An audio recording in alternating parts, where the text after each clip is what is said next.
నమస్తే. Welcome to Shantalakshmi IAS academy. Telangana group 1 అభ్యర్థులు ఏం చేస్తున్నారు? గ్రూప్ 1 మెయిన్స్ రాసిన వాళ్ళు ఏం చేస్తున్నారు?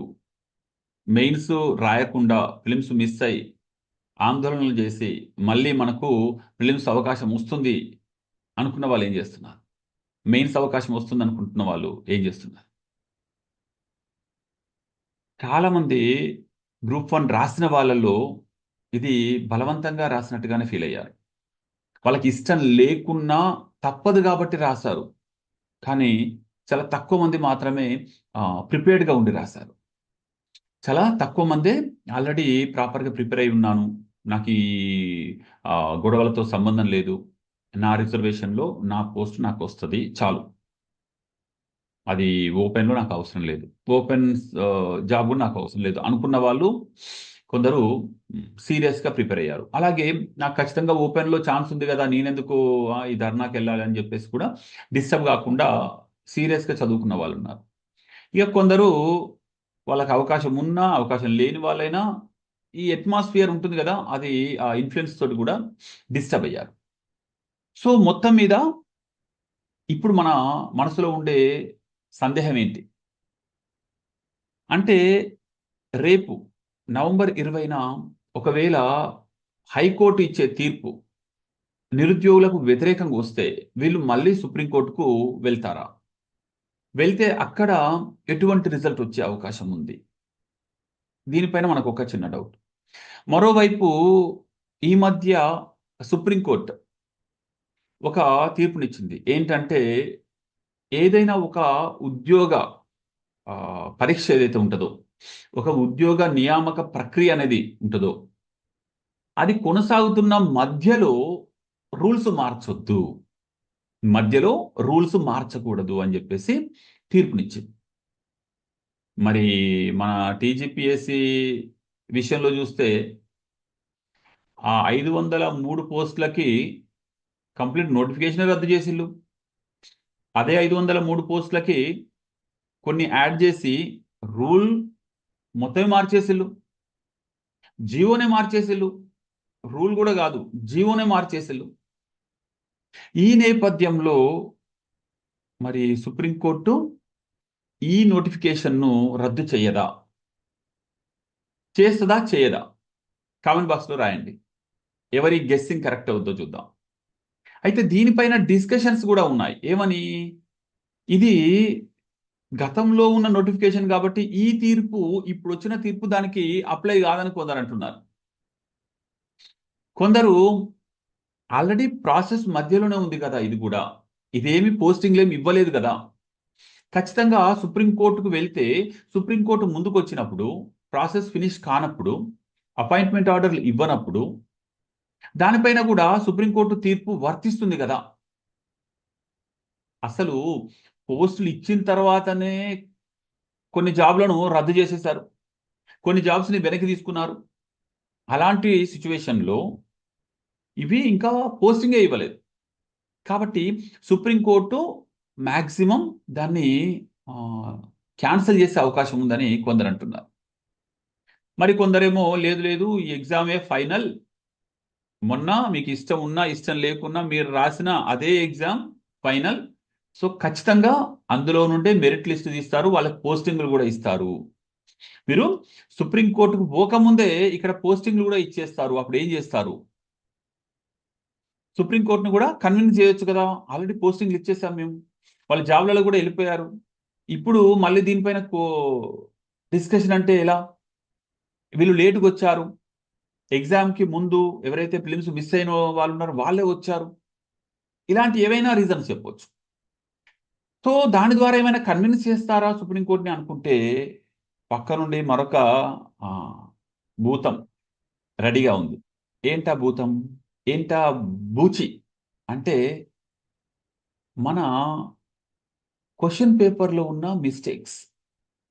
క్వెషన్ పేపర్‌లలో ఉన్న కీలో ఉన్న మిస్టేక్స్. ఈ కీలో వాళ్ళు తీసుకున్న సోర్స్ పైన కోర్ట్‌కెళ్ళొచ్చుగా. ఆ కీ సోర్స్ ఏంటి? వికీపీడియా. నెల రోజుల క్రితం ఉన్న వికీపీడియా సోర్సు ఈరోజు మారిపోతుంది. ఇలాంటి ఫ్లక్చువేషన్స్ మొత్తం మారిపోతూ ఉన్న ఒక వెబ్సైట్ను మీరు ఎట్లా స్టాండర్డ్ వెబ్సైట్గా తీసుకుంటారు, స్టాండర్డ్ సోర్స్ ఆఫ్ ఇన్ఫర్మేషన్గా తీసుకుంటారు? దానికి గవర్నమెంట్ ఆథెంటిసిటీ ఉందా? దీనిపైన వెళ్ళొచ్చు కోర్టుకి. అప్పుడు దానిపైన కూడా మనకి ఈ నోటిఫికేషన్ని పక్కకు పెట్టిన ఈ ఎగ్జామ్ వరకు ఆలోచిస్తే దాన్ని క్యాన్సిల్ చేయొచ్చు, లేదంటే కొత్త లిస్టు తీయమని చెప్పుకోవచ్చు. అప్పుడు కొత్త లిస్టు తీస్తే ఆ కొత్త వాళ్ళకే ఎగ్జామ్ పెడతారా? సో ఇందులో నుండి మరి కొందరిని తీసేస్తారా? మెయిన్స్ రాసిన వాళ్ళని కూడా అందులో నుండి తీసేస్తారా? వాళ్ళు ఆల్రెడీ మెయిన్స్ రాశారు, కొత్త లిస్టు ప్రకారంగా వాళ్ళు తగ్గారనుకోండి, తీసేస్తారా? మరి వాళ్ళకి ఛాన్స్ ఇస్తారా? అది మీ తప్పు కాబట్టి మేమెందుకు శిక్ష అనుభవించాలి? మేము మెయిన్స్ రాసినాం, మా ఎక్స్పెక్టేషన్స్ మీరు ఎట్లా చంపేస్తారు అని వాళ్ళు కోర్టుకు వెళ్ళొచ్చుగా. సో మొత్తం మీద ఇది ఒక పాండోరా బాక్స్ అంటారు కదా, ఆ విధంగా అనేక సమస్యలతో ఉన్న నోటిఫికేషన్ అంటే దాన్ని. అందుకే మన వాళ్ళు ఏమంటారంటే కొత్త కొత్త రీఫార్మ్స్ తీసుకొచ్చేటప్పుడు చాలా జాగ్రత్తగా ఉండాలి, ఒక కొత్త సిస్టమ్ని ఎస్టాబ్లిష్ చేసేటప్పుడు జాగ్రత్తగా ఉండాలి. ఇష్టం వచ్చినట్టుగా రూల్స్ మార్చితే పాత సమస్యలు పోయి కొత్త సమస్యలు ఉద్భవిస్తాయి. మరి ఫైనల్గా మనం ఏం చేయాలి? మనం చేయాల్సిందల్లా మన యొక్క యుద్ధాన్ని కొనసాగించడమే. చట్టం తన పని తాను చేసుకోబోద్ది. చట్టంలో ఏమైనా లోపాలుంటే, చట్టం ఏదైనా అన్యాయం చేస్తే దానిపైన పని చేయడానికి, పోరాటం చేయడానికి మనకు అనేక మార్గాలున్నాయి. అది అపోజిషన్ పార్టీ కావచ్చు, లేకపోతే న్యాయ వ్యవస్థ కావచ్చు, లేకపోతే విద్యార్థి సంఘాలు కావచ్చు, ఒత్తిడి బృందాలు కావచ్చు, ఇవందరూ కూడా పనిచేస్తారు. మన పని మాత్రం చదవడమే, ఆన్సర్స్ రాయడమే. ఇంకా మన ఆన్సర్స్ని వాల్యూ అడిషన్స్తో జోడించి ద బెస్ట్ ఆన్సర్స్గా రెడీ చేయడం. అంతేగాని ఇప్పుడు నేనేం చేయను, వెయిట్ చేస్తున్నా, నాకు ఆ టెన్షన్ తోటే ఉన్నా, నేను ఇంకేం చదవలేదు, చూస్తున్నా. ఏం చూస్తున్నారు? రేపు కోర్టులో తీర్పు వస్తుంది, తర్వాత సుప్రీంకోర్టుకి వెళ్తారు, అది జరిగేది జరుగుద్ది. ఏదో ఓ రోజున మళ్ళీ మీరైతే ఎగ్జామ్ రాస్తారు కదా. మళ్ళీ ఎగ్జామ్ రాసే ఛాన్స్ వచ్చినప్పుడు అప్పుడు కూడా ఏం చెప్తారు? అరే నేను బాగా డిస్టర్బ్ అయినా, అప్పుడు చదవలే, అందుకే టైం సరిపోలేదు. దేవుడు అవకాశం ఇచ్చినా మీరు మీ చేతులారా ఈ నెక్స్ట్ ఒకవేళ మీరు మెయిన్స్ రాసే ఛాన్స్ ఉంటే అది మిస్ అవుతారండి. మీ యుద్ధాన్ని కొనసాగించండి, మీరు అస్సలు రిలాక్స్ కావద్దు. మీ ఆన్సర్ రైటింగ్ని ఒకసారి ప్రాక్టీస్ చేశారు మెయిన్స్లో, ఈసారి ఇంకాస్త బాగా రాసి చూడండి. మొన్న ఎగ్జామ్లో ఎటువంటి మిస్టేక్ చేశారు రాసుకోండి, లిస్ట్ అవుట్ చేయండి.